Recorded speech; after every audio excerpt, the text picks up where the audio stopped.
Congratulations on completing this introductory fuzzing class. Through the course, you learn the basics of fuzzing, including key topics like the fuzzing process and advanced instrumentation. I know, there is still so much more to explore, and many more bugs out there to find. But before we go, let's take a moment to recap some of the key points from this class. The first question we try to answer is, why do we fuzz? The primary goal of fuzzing is to identify vulnerabilities within software. By feeding invalid or unexpected inputs into a system, we can trigger issues like buffer overflow, crashes, or other unexpected behaviors, which could lead to security vulnerabilities. Next, fuzzing helps to automate the testing process. So, instead of manually reviewing the code or testing every possible input scenarios, a fuzzer can quickly and effectively test large volumes of data. This allows security teams to focus on analyzing results while the fuzzer handles all the heavy work.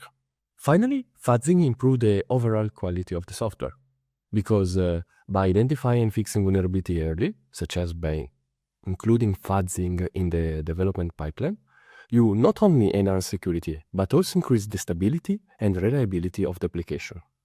In the long run, fuzzing helps create more robust and secure software. In this course, we started with the basic of fuzzing and gradually progressed to more advanced techniques. You learn how to use tools like AFL and ASAN, as well as the differences between PCGuard and LTO. With this knowledge, you now have a solid understanding of how to use fuzzing as a powerful tool for security research and discovering vulnerabilities. The hands-on labs then give you practical experience with real-world vulnerabilities, and I hope that these examples help you to see how fuzzing can be used to find real-world vulnerabilities.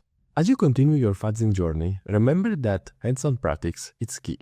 The skill you gained here will serve as a strong foundation for even more advanced topics in the future.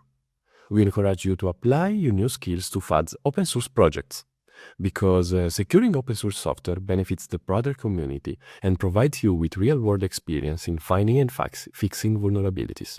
Open source projects often welcome security researchers, so by fuzzing them, you will make a valuable impact while further developing your skills.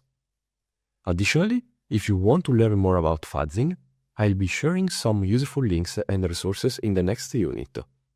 This will help you dive deeper into new topics and explore even more advanced techniques. Before we conclude, I want to take a moment to give a big thank you to everyone who contributed to the course, including the Open Security Training staff and the beta testers. A special thanks also goes to the creators and contributors of AFL and AFL++, and the two repository, Fuzzing Module and Fuzz1001, which we use for the exercises. So, thank you again, and keep fuzzing!